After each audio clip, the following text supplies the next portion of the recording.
কালীবাঙ্গাল ঘাটের যে van stand যে জেঠি ঘাট, সেখান থেকে কংক্রিটের রাস্তা ধরা আছে। বসেরঘেরির চাপসায় সেখানে শ্মশান ভরাট ধরা আছে। এখানে গফফার শেখের এই আমার আমির শেখের বাড়ি থেকে পঞ্চানন সুভাষিসের মানে সুভাষিস চক্রবর্তীর বাড়ি পর্যন্ত আমাদের এটা রিপেয়ারিংয়ের কাজ ধরা আছে। মন্টু মিদ্দার বাড়ি থেকে নিখিল মাইতির সীমা পর্যন্ত মাটির রাস্তা ধরা আছে। সমর মাইতির সীমা থেকে দীপক ধারার বাড়ি পর্যন্ত মাটির রাস্তা ধরা আছে। তাহলে কটা হলো? একটা, দুটো, তিনটে, চারটে, পাঁচটা। আর নলকূপ ধরা আছে আটেশ্বরী মন্দিরে। এই ছোটা স্কিম ধরা আছে। এই ছোটা স্কিমের মধ্যে 10 লক্ষ টাকা আমাদের বাজেট। এই প্রকল্পগুলো দেওয়া আছে। এইটা বাদে আমরা কিন্তু নূতনভাবে অন্য কোনো প্রকল্প মানে আমরা স্কিমগুলো এগুলো তুলে নেব, কোনখানে কোনখানে কাজ করব এইগুলো বাদে আমরা করে নেব। এই বিষয়টা বললাম। এইবার যে বিষয়টা বলছি, যে যা রাজনীতি দল করতে পারে, আমরা সরকারে আছি, আমাদের কর্তব্য বিজেপি যে চক্রান্ত করে যে এসআইআর করছে ভোট বাতিল করার জন্য, বিশেষ করে সংখ্যালঘু সম্প্রদায়ের ভোট বাতিল করার জন্য, তার জন্য আমাদের সরকার, আমাদের মমতা ব্যানার্জি দত্তহীন ভাষায় ঘোষণা করে দিয়েছে আমরা করতে দেব না। তা সত্ত্বেও কেন হচ্ছে? 2002 সালে এসআইআর হয়েছিল, তার পরিপ্রেক্ষিতে যে রুলস আছে সেটা করতে হবে। কিন্তু আমাদের বক্তব্য, যাতে সাধারণ মানুষের ভোট না বাতিল যায়, দায়িত্ব নিয়ে আমাদের সরকার পক্ষের যত মানুষ আছে, যত লোক আছে, সমস্ত মানুষের পাশে দাঁড়িয়ে তাদের কাজগুলো করে দেওয়ার জন্য আমাদের নেত্রী মমতা ব্যানার্জি ডাক দিয়েছে। কেউ সেগুলো আছে আমাদের পাড়ার কি কি সমস্যা আছে, টিউল থেকে আরম্ভ করে যা যা সমস্যা, রাস্তাঘাট যা যাবতীয় আছে সব এখানেই আজকে আলোচনা হবে। তো এই সভায় সভাপতিত্ব করার জন্য আমাদের এই 245 নম্বর বুথের পঞ্চায়েত সদস্য পরিমলদার নাম আমি প্রস্তাব করছি। আপনারা সবাই সমর্থন করবেন। আনন্দিত করে আলোচনা শুরু করার জন্য আমি আহ্বান জানাই। এইবারে কথা হচ্ছে, আমরা সিদ্ধান্ত নিয়েছি আমরা হচ্ছে আমাদের বুথে 2 থেকে 3টে ক্যাম্প করে আমাদের সব এখানে দলমত নির্বিশেষে সকলের ফর্ম আমরা পূরণ করব। কারণ ফর্মটা যদি না সঠিকভাবে পূরণ হয়, ফর্মটা যদি ভুল পূরণ হয়ে যায়, তাহলে ভোটার নাম থেকে একজন ভোটারের নাম বাদ হয়ে যাবে। ভোট তো হবে হচ্ছে 3 বছর অন্তর, 5 বছর অন্তর ভোট। ভোট কদিন আমরা হচ্ছে হয়তো এখানে যারা বিরোধী রাজনীতি দল আছে বা প্রশাসনিক দল যারা আমরা করি, আমরা 10-15 দিন আমরা একটু নিজেদের মধ্যে মনোমালিন্য থাকে, তারপরে আমরা ভ্রাতৃত্ব মনোভাব নিয়ে মিলবন্ধনের মাধ্যমে আমরা বসবাস করি। অতএব আমরা সবাই সহযোগিতা, এখানে বিরোধী থাকতে পারে, আমাদের প্রশাসন লেভেলের দলের কর্মীরা থাকবে, সবাই আমরা ভ্রাতৃত্ব মনোভাব নিয়ে মিলেমিশে আমরা এসআইআর ফর্মটা পূরণ করব। সবাই সহযোগিতা করার জন্য আমি অনুরোধ জানাবো। কারণ এটা হচ্ছে আমাদের একটা মরণ বাঁচনের লড়াই চলছে। এই এসআইআরের পরে হয়তো সিএ হবে, সিএর পরে এনআরসি হবে, যেটা হচ্ছে অনেক হিন্দু ভাই হয়তো ভাবছে যে মনে মুসলিমদেরকে অনুপ্রবেশকারী, মুসলিমদেরকে রোহিঙ্গা মুসলমান বলা হচ্ছে, তারা মনে হয় হচ্ছে মনে হয় এসআইআরের মাধ্যমে ওরা হচ্ছে মনে হয় অনুপ্রবেশকারীর আওতায় পড়বে। কিন্তু না, তুমি যদি প্রমাণ করো 19 লক্ষ আসামে হচ্ছে ডিটেনশন ক্যাম্পে মুসলমান আছে, তার মধ্যে 12 লক্ষ হচ্ছে হিন্দু মতুয়া ভাই আর 6 লক্ষ মুসলিম। তো সেই জায়গায় এখানটা হিন্দু মুসলমান কোনো ভেদাভেদের ব্যাপার হবে না যখন ডিটারজেন্ট কাম হবে। বিজেপি বলে এক, করে আর এক। কারণ হচ্ছে যে এসআইআরের মাধ্যমে এখন হচ্ছে বিজেপির মন্ত্রীরা বলতে চাইছে যারা 24 সালে এসছে কি 25 সালে এসছে হিন্দু ভাইরা, তাদেরকে আমরা নাগরিকত্ব দেবো 11 বছর পশ্চিমবাংলা কি ভারতবর্ষে বসবাসকারী হলে 11 বছর তারা থাকবে, তারা রেশন পাবে না, তারা হচ্ছে যা যা প্রকল্পের সুবিধা আছে ভারত সরকারের, পশ্চিমবাংলা সরকারের কোনো পরিষেবা পাবে না। 11 বছর পূরণ হয়ে গেলে তাদেরকে নাগরিকত্ব ভোটার এতে নাম তুলবো, এরকম কথাগুলো বলছে। আমরা চাইছি যে আমাদের সব ভোটারের নাম উঠুক, ভোটটা তার ব্যক্তিগত স্বাধীনতা, যে যাকে খুশি তাকে ভোট দিবে। আমরা যদি হচ্ছে মানুষকে ঠিকঠাক ভালো পরিষেবা দিয়ে রাখতে পারি, সবার হচ্ছে 100% মানুষের, আমার মনে হয় হচ্ছে 99 মানুষের চাপ আর লোভ আশা থাকে। আমরা যদি হচ্ছে আমরা যে সরকারের পক্ষে আমরা হচ্ছে কর্মী হিসাবে কাজ করি, সৈনিক হিসাবে কাজ করি, আমরা যদি ঠিকঠাক পরিষেবা প্রত্যেকে দিয়ে থাকতে পারি, আমরা হিংসা দিয়ে জয় করব না, আমরা ভালোবাসা দিয়ে প্রত্যেকের মন কেড়ে নেব। আমরা এইভাবে কাজগুলো করব। এইবারে পাড়ার যারা উপস্থিত হয়েছেন তারা হচ্ছে পাইলুটি আকারে আগে টিউবওয়েলটা রাখবেন না আগে রাস্তাটা রাখবেন না আগে কোনটা রাখবেন, সেইটা পাইলট আকার নাম তোলার কথা বলবো। আর বিশেষ কিছু আমাদের বক্তব্য দেওয়া নিখিলদা একটু বলবে ছোটো করে, তারপরে আমরা পাইলট আকার সব কিছু তুলে দেবো। এই কথা বলে আমি আমার ছোটো কথা শেষ করছি।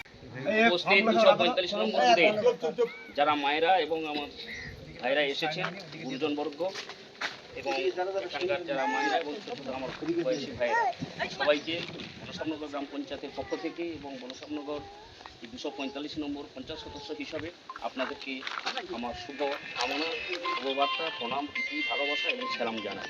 আজকের যে বিষয়টা হবে আমাদের পাড়া আমাদের সমাধান, অর্থাৎ আমরা যে পাড়ায় বসেছি এখানকার যে সমাধান, এখানকার যে রাস্তাঘাট, এটা কিভাবে হবে এইটাই শুধু এখানে নথিভুক্ত হবে। তার আগে একটু বলি, আমাদের একটা প্রকল্প এসেছিল 10 লক্ষ কোটি টাকা আমরা একটা বুদ্ধি পেয়েছিলাম। সেই বুদ্ধি সেটা যেটা আমাদের দুয়ারে সরকারের যেখানে হয়েছিল সেটা সাব সেন্টারে ওখানে যা যা প্রকল্পগুলো আমাদের তুলে দেওয়া হয়েছিল, যেসব প্রকল্পগুলো 10টা, ওখানে একটা 10টা প্রকল্পের মতন একটা উঠে গেছে। সেই প্রকল্পের কাজ শুরু হয়ে গেছে, টাকাও ঢুকে গেছে, টেন্ডারও হয়েছে। তাহলে সেই প্রকল্পগুলো যেগুলো আছে সেগুলো এখানে শুনিয়ে দেওয়া হবে, বলা হবে যে এই এইগুলো আপনারা দিয়েছিলেন, সেইটা বাদ দিয়ে আর বাদ বাকি কোথায় কি লাগবে এই পাড়ার যেখানে খুব অসুবিধা হচ্ছে, যেটি করলে কিন্তু অবশ্যই হ্যাঁ। সম্পাদক অন্যান্য যারা মাদার কমিটির আছেন, সেই সঙ্গে রয়েছেন আমাদের জঙ্গল ঘেরি সমস্ত বস্তিবাসীর মানুষজন, সবাইকে দলের পক্ষ থেকে এবং ব্যক্তিগত তরফ থেকে শ্রদ্ধা, প্রীতি, সালাম, অভিনন্দন জানাই। আজকে সবাইয়ের কাছে একটা মরণ মাসন সমস্যা মনে হচ্ছে। সবাইকে বলবো কোনো বিভ্রান্ত হওয়ার দরকার নেই। আপনারা সবাই অনেক দিন ধরে এখানে বসবাস করে আছেন, আপনাদের কোনোভাবেই ভুল পথে ভ্রান্ত হবে না, মনে ভয় রাখবেন না। যা কিছু কাজ যারা দলের লোক আপনাদের সহযোগিতা সবসময় থাকে, তারা আপনাদের পাশে এসে আপনাদের পূরণ করতে হবে না, শুধু দুটো কাজ করতে হবে। কপিগুলোকে 2 কপি করে জেরক্স করে রাখবেন, সবার নামে প্রত্যেকে 2 কপি করে জেরক্স করবেন। আর এই যে আমি এসেই জেরক্স মেশিনে খোঁজ নিচ্ছিলাম না, এখানে জেরক্স মেশিন আছে, সুবিধা হয়েছে, অনেক দূর যেতে হবে না, আপনাদের এলাকার কাছে জেরক্স মেশিন আছে, জেরক্স করে রাখবেন। আর 2 কপি ফটো, এই প্রত্যেকের 2 কপি করে ফটো, এইগুলো আপনারা রেডি রাখবেন। আমরা পূরণ করা ফর্ম দেখব, আমরা কর্মীরা এসে আপনাদের ডেট করা হয়েছে আগামী রবিবার, এখানে সকাল 8টায় বসবো, আবার বিকাল 2টো থেকে আবার 5টা পর্যন্ত। যেহেতু রবিবার বাজার বার আছে, ওই দিন একটু তাড়াতাড়ি শেষ করব, পরে এসে আবার করব। আমরা দল থেকে এখানে তৃণমূল কংগ্রেসের সভাপতি, সহসভাপতি, সম্পাদক ছাড়াও একাধিক অঞ্চল নেতা নেত্রীগণ উপস্থিত রয়েছেন। তো গঙ্গাপুর টিভির দর্শকদেরকে বলবো, আপনারা দক্ষিণ 24 পরগনার পাথর প্রতিমার ব্লকের বনশ্যামনগর অঞ্চলের 245 নম্বর বুথের যে কি উন্নয়নমূলক কাজ তারা করতে চান, ভবিষ্যতে তাদের কি আশা আকাঙ্ক্ষা আছে এবং জনস্বার্থে তারা কি পরিষেবা দেবে, আমরা তাদের মুখ থেকে শুনতে চাই। তো চলুন, ততক্ষণ আপনারা গঙ্গাপুর টিভির সাথে থাকুন, সঙ্গে থাকুন, পাশে থাকুন। চলুন, আমি এক এক করে সভাপতি, পঞ্চায়েত সদস্য, সম্পাদক এবং অঞ্চল কমিটি এবং একাধিক সদস্য রয়েছেন, তাদের মুখ থেকে শোনা যাক। পরিচয় দিচ্ছি, আপনারা তানার মুখ থেকেই শুনে নেন। বলুন, আপনার নাম কি? আমার নাম বিবেকানন্দ কুইতি, বনশ্যামনগর গ্রাম পঞ্চায়েতের 245 নম্বর বুথে তৃণমূল কংগ্রেসের সভাপতি আছি। আচ্ছা, তো আপনাদের এই বুথের যে আজকের যে সভা হয়েছিল, মূলত এই সভার উদ্দেশ্য কি ছিল? সেটা হচ্ছে যে গ্রাম পঞ্চায়েতের তার রুলস অনুযায়ী যে গ্রাম সভার আগে হয় গ্রাম সংসদ, তার আগে হয় পাড়া বৈঠক। এই পাড়া বৈঠকে পাড়ার সমস্ত মানুষকে ডেকে নিয়ে সেই পাড়ার কী কী উন্নয়নমূলক কাজকর্ম হবে আমরা সেই পরিকল্পনা গ্রহণ করি। তাই আজকের আমরা উপস্থিত হয়েছিলাম জঙ্গলঘেরির আশিনা বিবির বাড়িতে, আমরা উপস্থিত হয়েছিলাম এখানকার মানুষজনকে নিয়ে। আমরা এখানকার যে পরিকল্পনা, আমরা বিগত দিনে বেশ কিছু কাজ করেছি। আমাদের নেত্রী মমতা ব্যানার্জি, মা মাটি সরকারের যে নেত্রী, তিনার যে স্বপ্নের প্রকল্প আমাদের পাড়া আমাদের সমাধান, আমরা 10 লক্ষ টাকা পেয়েছিলাম। সেই 10 লক্ষ টাকা আমাদের বুথে আমরা বিভিন্ন রকম আমরা কাজ করেছি। তার মধ্যেই আমাদের এই পাড়াতেই একটা রিপেয়ারিংয়ের রাস্তা আছে, এবং বিগত দিন থেকে আমাদের এখানে একটা সমস্যা ছিল, জেঠিঘাটের সমস্যা। আমাদের এখানে জেঠিঘাট নেই, সাধারণ মানুষজন মায়েরা যেতে আসতে খুব অসুবিধা বোধ করে। আমাদের পঞ্চায়েত সমিতির পূর্তের কর্মাধ্যক্ষ সম্মানীয় কুলদীপ দেব বর্মন মহাশয়, উনি বহুদিন থেকে চেষ্টা করেছেন। আমাদের বিধায়ক মাস্টারমশাই সমীর কুমার জানার সঙ্গে আলোচনা করেছেন, আমাদের এখানে একটা জেঠিঘাট হবে বলে উনি কথা দিয়েছেন। সেই জেঠিঘাটের করতে গেলে আমাদের তার যে একটা লিং রোডের যে প্রয়োজন আছে, সেই পরিকল্পনাটা কিন্তু আজকের এই পাড়া বৈঠকে আমরা তুলেছি। আচ্ছা, ঠিক আছে, বোঝা গেল। আর একটা বিষয় আছে, এখানে নলকূপ একটা খুব অকেজো হয়ে গেছে, এই সামনেই নলকূপটাও আমাদের এমার্জেন্সি প্রয়োজন আছে। আমরা একটা নতুন নলকূপের জন্য আমরা সেই পরিকল্পনা তুলেছি এবং আরও অন্যান্য মাটির রাস্তা আমরা সেগুলো পরিকল্পনা তুলেছি। এটাই হচ্ছে যে উন্নয়নমূলক কাজের সম্পর্কে বললাম। আমরা আচ্ছা। মানুষের পাশে থাকি, কাজ করছি। আচ্ছা, ঠিক আছে। আর বিগত দিন থেকে যে বিরোধী দলনেতা শুভেন্দু অধিকারী, তিনি তৃণমূল কংগ্রেসের বিরুদ্ধে উচ্চস্বরে বিরুদ্ধমূলক কথা বলছেন যে সামনে যে এসআইআর হলে পশ্চিমবাংলায় নিশ্চিত তৃণমূল কংগ্রেস হারতে চলেছেন। এ বিষয়ে আপনি 245 নম্বর বুথ সভাপতি, বনাশ্যামনগর অঞ্চল, গঙ্গাপুর, আপনি এ বিষয়ে কি বলতে চাইছেন? সম্পূর্ণ ভুল কথা। বিষয়টা হচ্ছে যে শুভেন্দু অধিকারী এখন পাগল হয়ে গেছে। তার একটাই কারণ, উনি জানেন না যে ভারতবর্ষ আমাদের যে রাষ্ট্র, সর্বধর্ম সমন্বয়ন আমাদের রাষ্ট্র, সমস্ত ধর্মের মানুষ এখানে বসবাস করে। এসআইআর আমাদের সরকার করতে দেবে না বলেছিল, কিন্তু তা সত্ত্বেও করতে হচ্ছে, যেহেতু 2002 সালে এসআইআর হয়েছিল। বিজেপি শাসিত যে আজকের কেন্দ্রে যে সরকার, মোদী সরকার, তার যে কর্মকর্তাগণ আছে, শুভেন্দু বলো, সুকান্ত বলো, যারাই আছে, তারা যে এসআইআর নিয়ে যে চিৎকার করছে, সংখ্যালঘু সম্প্রদায়ের মানুষকে বিভ্রান্ত করছে, মাতুয়া যারা আছে তাদেরকে বিভ্রান্ত করছে। এই এসআইআর করে তারা যেটা ভাবছে যে আমরা এসআইআর করে আমরা ভোটারকে তাদের নাম কিছু বাদ দিয়ে দিতে পারবো, বাদ দিয়ে আগামী দিনে আমরা ক্ষমতায় আসবো, এটা সম্পূর্ণ ভুল কথা। তার প্রমাণটা আমরা পেয়েছি। তার কি প্রমাণ পেয়েছি না, বিজেপিরা যত বিভ্রান্ত করবে, যত কিছু ওরা বলবে, তার সমস্যার সমাধান কিন্তু আমাদের নেত্রী জানেন, আমরা জানি। তিনার কর্মী হিসেবে তার সমস্যার সমাধান আমরা করেছি। সাধারণ মানুষ আমাদের পাশে আছে, সাধারণ মানুষ আমাদেরকে আগামী দিনে আবার আনবে, আমাদের নেত্রীর হাতকে আমাদের শক্ত করবে। হ্যাঁ, কত নম্বর বুথ থেকে 245 নম্বর বুথ, আচ্ছা, অঞ্চল বনশ্যামনগর, আর বিধানসভা পাথর প্রতিমা। আচ্ছা, তো আপনার কাছে আপনি হচ্ছে 245 নম্বর বুথের পঞ্চায়েত সদস্য, আপনার নাম পরিমল নাইয়া। হ্যাঁ। তো আপনাদের আগাম যে 2026-এর যে একটা বিধানসভা ইলেকশনের লড়াই রয়েছে, এই লড়াইয়ে আপনারা কতটুকু মনোবাদী এবং আশাবাদী যে আপনাদের বিরুদ্ধে যারা বিরোধী দলরা রয়েছে তারা বলছেন যে এই সরকার এসআইআর হলে এই সরকার নিশ্চিত হারবে? তো সে সম্বন্ধে আপনি একজন পঞ্চায়েত সদস্য হয়ে কতটুকু আশাবাদেন? আমার ধারণা ওটা একবারে সম্পূর্ণ মিথ্যা কথা এবং ভাঁওতা কথা। ওরা যত আমাদের হমকাবে চমকাবে, তত আমরা বেশি করে ভোটে আরও জিতবো, আমাদের হাত আরও মজবুত হবে। আর এই যে এসআইআর নিয়ে যেটা প্রকল্প যে চালু করেছে একটা অবৈধভাবে, সেটাতে আমাদের কোনো অসুবিধা হবে না। আমরা যারা হিন্দু মুসলিম বাস করি দীর্ঘদিন ধরে, একটাও ভোটার আমাদের এখান থেকে বাদ যাবে না, আমার আশা আছে। এবং আমরা সেটা ভোটার লিস্ট ধরে যে কাজটা আমাদের হচ্ছে, তাতে আমাদের ভোট আরও বাড়বে, ওতে আমাদের কোনো অসুবিধা হবে না। আমরা যে সংখ্যায় জিতেছিলাম আসন সংখ্যায়, আরও তার চেয়ে 3 গুণ আসন সংখ্যায় জিতে আবার আগামী 26-এ আমরা বিধানসভায় প্রতিষ্ঠিত হব এবং মমতা ব্যানার্জির সরকার আবার ফিরে আসছে। আপনি গঙ্গাপুর টিভির দর্শকদেরকে কি বলবেন? আমি বলবো যে এই এসআরআই নিয়ে কোনো একবারে চিন্তা ভাবনা বা ভয়ের কোনো কারণ নেই। যারা আমাদের এই যে মুসলিমকে ভাগ করে দিতে চাইছে মাননীয় শুভেন্দু অধিকারী মহাশয়, এই যে হুমকি দিচ্ছে যে মুসলিমদের সব বাংলাদেশে পাঠিয়ে দেবো, এই ভাঁওতাতে আপনারা কেউ বলবেন না। কারণ এই সব মুসলিম কেউ বাংলাদেশ থেকে আসেনি, কেউ পাকিস্তান, কেউ জার্মান, কেউ ফ্রান্স এসব থেকে আসেনি। তারা আমাদের ভারতীয়, আমাদের ভারতবর্ষের তারা নাগরিক। তাদের একটা ভোট যদি বাদ যায়, এই দল থেকে আমরা গর্জে উঠবো এবং এই দল তাদের তীব্র প্রতিবাদ করব এবং প্রয়োজন হলে আমরা রাস্তায় নামবো, একটা মুসলিম ভোটার যাতে না বাদ যায়। তার জন্য আমরা সচেষ্ট আছি, আমাদের সরকার সচেষ্ট আছে, পঞ্চায়েত সচেষ্ট আছে, প্রধান সচেষ্ট আছে, আমাদের দল সর্বসময় তাদের পাশে আছি, যাতে ওই একটি ভোট তাদের যাতে না বাদ যায়। আচ্ছা, এবারে আমরা চলে যাব আমাদের সাধারণ একজন ভোটারের কাছে, তাকে প্রশ্ন করা হবে। আপনি চলে আসুন, আপনার নাম? আমার নাম প্রফুল্ল কুমার মল্লিক। আচ্ছা, আপনি আপনি কত নম্বর বুথের ভোটার?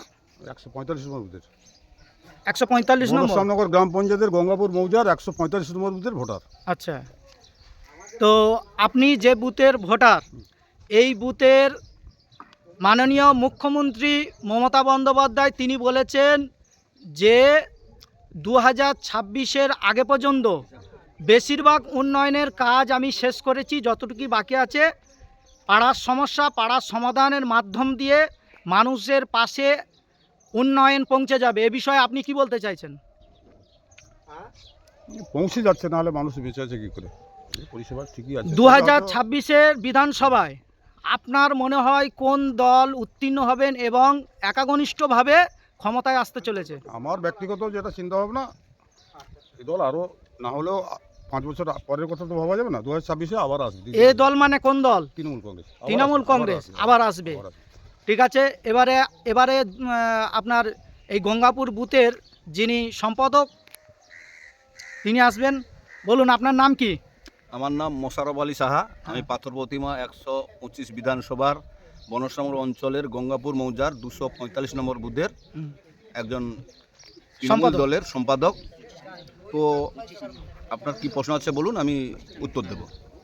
গঙ্গাপুর টিভির দর্শকরা জানতে চাইছে যে এসআইআর করে বিরোধী দল নেতারা এবং বিরোধী পার্টির নেতারা তারা হুঙ্কার দিয়ে বলছে যদি বা ডি ভোটারগুলো বাদ যায় তাহলে সংখ্যাগরিষ্ঠভাবে আপনারা আবার ক্ষমতা আসতে পারবেন না। এ বিষয়ে আপনি কি বলবেন? ও বিরোধী দলনেতা শুভেন্দু অধিকারী ও মেন্টাল হয়ে গেছে, ওকে মেন্টাল হাসপাতাল পাস করতে হবে। কারণ ও নিজে হচ্ছে একজন বাংলাদেশি। যতজন এশিয়ার নিয়ে চিৎকার করছে, শুভেন্দু অধিকারী থেকে আপনার মানে বিজেপি নেতা আছে আপনার সুকান্ত ভট্টাচার্য, শুভেন্দু অধিকারী, শিশির অধিকারী, ওরা বাংলাদেশ থেকে আগত। আর আমরা যারা হচ্ছে মুসলিম এবং হিন্দু, আমরা এখানে পশ্চিমবাংলা ভারতবর্ষে বাস করি। আমরা হচ্ছে এখানে আমাদের 1900 সালের আগেকার জায়গা জমিন, তার রেকর্ড পর্চা সমস্ত কিছু আছে। তো ওদেরকে আগে বাংলাদেশে পাঠানোর দরকার আছে, তারপরে ভাববে অনুপ্রবেশকারী যে মুসলিমদেরকে বলছে যে বাংলাদেশ পাঠাবো, তারপরে শুভেন্দু অধিকারী ভাববে। কারণ আমরা এখানটা 1947 সালে যে ভারত স্বাধীন হয়েছিল, তখন আমাদের বাপ ঠাকুরদারা হিন্দু মুসলমান ভাই ভাই একসঙ্গে মিলেমিশে স্বাধীনতা আন্দোলনে পতাকাটা প্রথম উত্তোলন করেছিলাম। অতএব আমাদের কোনো ভয়ের কারণ নেই। যারা আতঙ্কে ভুগছে তারা হচ্ছে ওই শুভেন্দু অধিকারীদের মতন লোক, বাংলাদেশ থেকে এসে এশিয়ার করে এখানটা দাদাগিরি করতে চাইছে। কিন্তু ওদের দাদাগিরি চলবে না। পশ্চিমবাংলা আমাদের সর্বোপরি নেত্রী, আমাদের মুখ্যমন্ত্রী মমতা বন্দ্যোপাধ্যায় রয়েছে, আমাদের নেতা অভিষেক বন্দ্যোপাধ্যায় রয়েছে। তিনাদের যে হাতকে আমরা শক্ত করার জন্য আমরা তৃণমূলের পক্ষ থেকে আমরা হচ্ছে সৈনিক হিসাবে ওনার জন্য আমরা হচ্ছে পথে নামতে পারি, আমরা আন্দোলন বৃহত্তর করতে পারি। কারণ আমরা হচ্ছে ভারতীয়, আমাদের জন্ম ভারতে, আমাদের বাপ ঠাকুরদাদের জন্ম ভারতে। এশিয়ারলে আমাদের কোনো আতঙ্ক, কোনো অসুবিধা নেই। সামনে 2026-এ বিধানসভায় ভোট, আপনারা কতটুকু চ্যালেঞ্জ মনে করছেন? আমরা চ্যালেঞ্জ অ্যাকসেপ্ট করছি, চ্যালেঞ্জের কোনো ব্যাপার নেই। আমাদের 294 সিটের গত বিধানসভায় আমরা 215 পেয়েছিলাম। এইবারে বিধানসভায় আমরা যত বিজেপি আমাদের জন্য মিথ্যা প্রচার, মিথ্যা এশিয়ার এনআরসি যা যাবতীয় করবে, তার জন্য এবারে আমরা আশা রাখছি 260-এর বেশি ভোট পেয়ে আমরা পুনর্বার বিধানসভার আবার মমতা বন্দ্যোপাধ্যায়কে মুখ্যমন্ত্রী হিসাবে আমরা বসাবো। এই পশ্চিমবাংলার বুকে ভারতীয় জনতা পার্টির 77টা এমএলএ আছে। তারা বলছে 2026-এর বিধানসভায় আমরা মুখ্যমন্ত্রী করব। এ বিষয়ে আপনাদের কি বক্তব্য? ওরা জিরো হয়ে যাবে। ওরা একটা সিট পাইতে পাবে, একটা বিধায়ক পাবে কিনা তারও ঠিক নেই। ওদেরকে দূরবীন দিয়েও দেখতে পাওয়া যাবে না। ওরা হচ্ছে একটাও এমএলএ পাবে না। যেভাবে সিপিএম কংগ্রেস একটাও আমাদের পশ্চিমবাংলায় ওদের এমএলএ নেই, সেইভাবে বিজেপিও নিশ্চিহ্ন হয়ে যাবে। ওদেরকে আমরা বঙ্গোপসাগরে নিক্ষেপ করে দেবো। আচ্ছা, ঠিক আছে, ধন্যবাদ আপনাকে। নাম? আমার নাম শুভজিৎ মাইতি।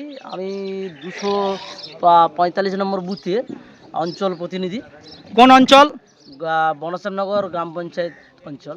আচ্ছা, আপনাদের বিধানসভার নাম? বিধানসভার নাম পাথর প্রতিমা 125 বিধানসভা। আচ্ছা, আপনাকে প্রশ্ন করা হচ্ছে বিরোধীরা বলছে তৃণমূল কংগ্রেসের অন্দরে অনেক মনোমালন এবং বিচ্ছেদ ঘটে আছে। সেই বিচ্ছেদের কলরহের কারণে তৃণমূল কংগ্রেস 2026-এ বিদায় নেবে। এ বিষয়ে আপনারা কি বলবেন?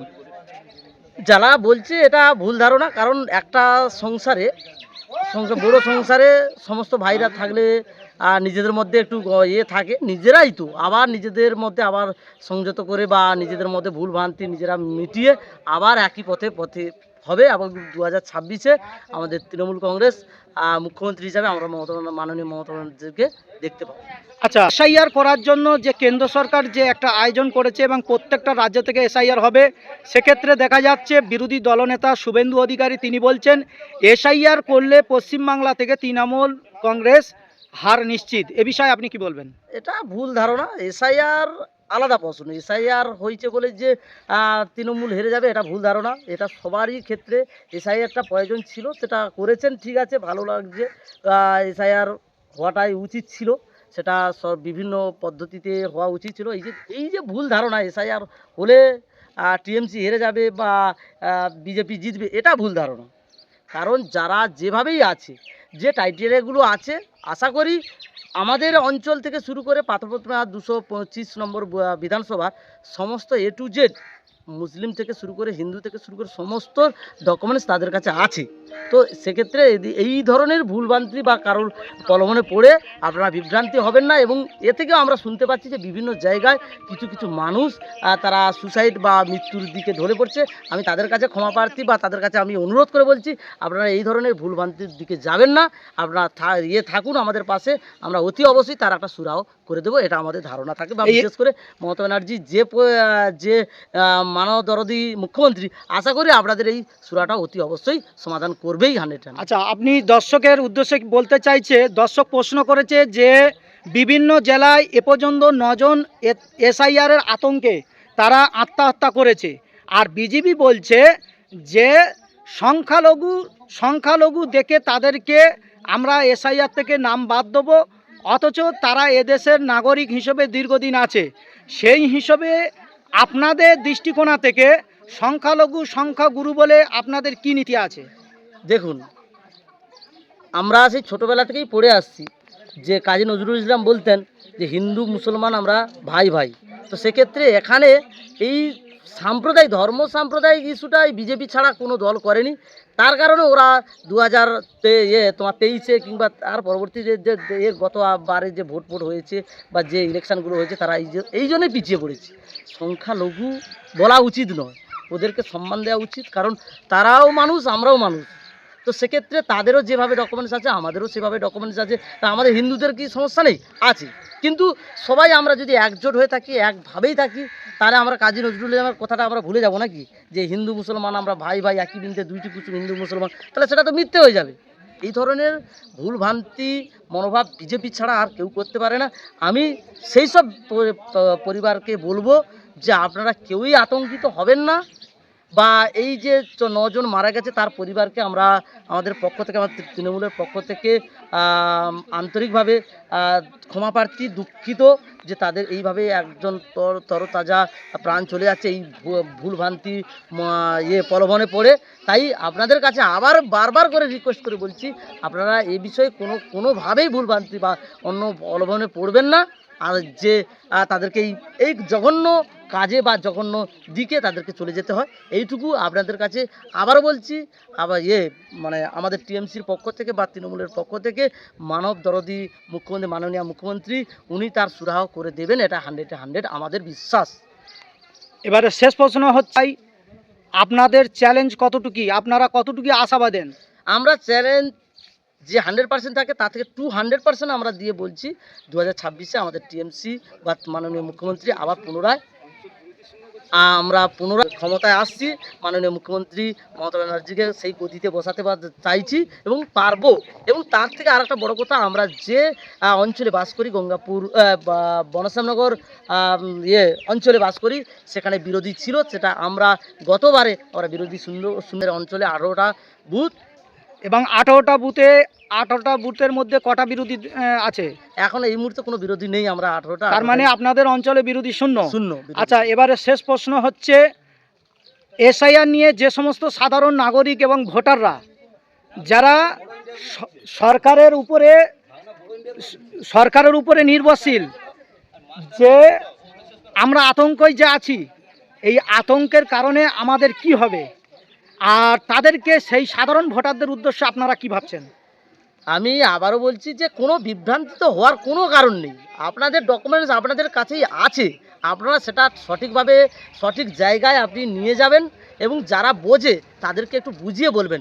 পাড়ায় কি বা পাড়ার নেতা মন্ত্রী কি বললো, ফোনে কি বললো, বিজেপি কি বললো, কি বিরোধী কি বললো, বা নিজের দলের বিরোধী কারা কি বলছে, এসব কথা মাথায় দেবেন না। যেটুকু ডকুমেন্টস আছে, যারা ফর্ম ফিল আপ করবে বা যারা এ বিষয়ে বোঝে তাদের কাছে যাবেন, আপনাদের ডকুমেন্টস সঠিক জায়গায় আছে, কোনো ভুল বিভ্রান্তিতে যাবেন না। এটা আমি আবারও বলছি, আপনাদের সমস্ত ডকুমেন্টস আছে, আপনারা কোনোভাবেই আমাদের ভারতবর্ষ থেকে, বিশেষ করে আমাদের পশ্চিমবাংলা থেকে কোনো দেশে যাবেন না, এটা একদম 100%।